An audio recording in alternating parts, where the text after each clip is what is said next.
Hello दोस्तों, आज हम बात करेंगे वो कौन से ऐसे अज्जा होते हैं, वो ऐसे कौन से कंपोनेंट्स होते हैं जिनसे मिलके एक कंप्लीट टिकट का किराया बनता है। जब भी हम फ्लाइट की टिकट बुक करते हैं या एयरलाइन की टिकट हम देख रहे होते हैं तो उसको हमें तो फाइनल प्राइस नज़र आ रही होती है, लेकिन उसके पीछे कौन से फैक्टर की बेस पे वो प्राइस हमें मिलती है। तो वो फैक्टर्स को आज हम डिस्कस करेंगे, कौन से कंपोनेंट्स हैं।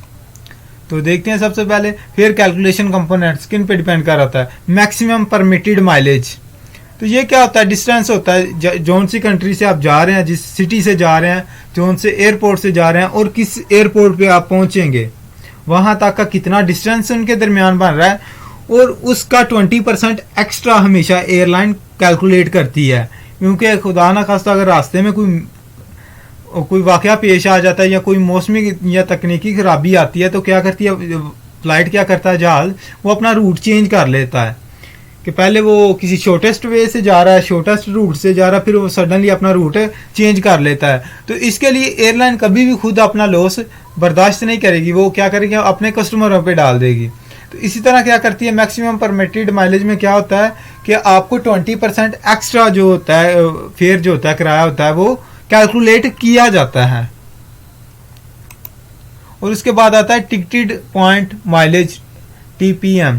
तो ये क्या होता है, ये एक्चुअल जो डिस्टेंस होता है, मतलब इसमें एक्स्ट्रा जो 20% है वो कैलकुलेट नहीं किया जाता। जो एक्चुअल डिस्टेंस होता है उसको ही कैलकुलेट किया जाता है, उसकी बिना पे भी फेयर कैलकुलेशन की जाती है।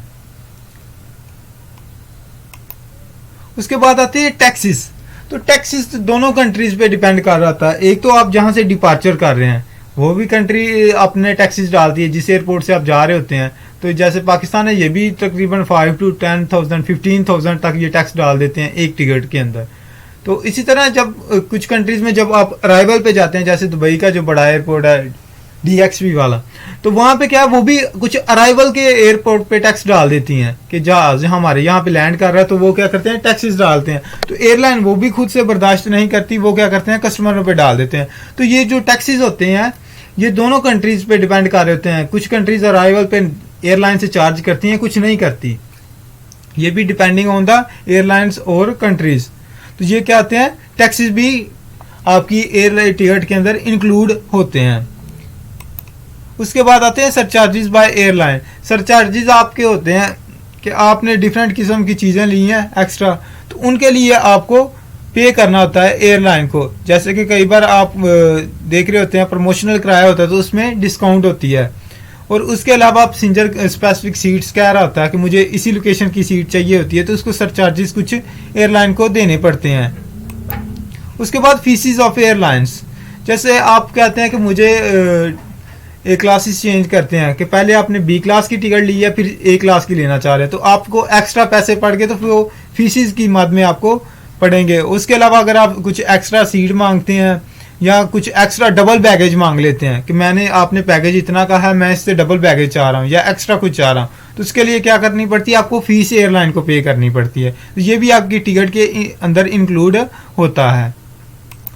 और उसके बाद फेयर कैलकुलेशन कंपोनेंट्स आज हमारे कंप्लीट हो गए हैं। सबसे पहले आपको हमने प्रोसीजर बता दिया कितने टाइप्स का होता है, इसके लिए कितने टाइप्स की टिकट बुक होती है, और फेयर कंपोनेंट्स क्या होते हैं, फिर इसके लिए इंग्रेडिएंट्स कौन कौन सी चीज़ें चाहिए होती हैं, TPM, MPM, और उसके बाद टैक्सेस और फीसिस।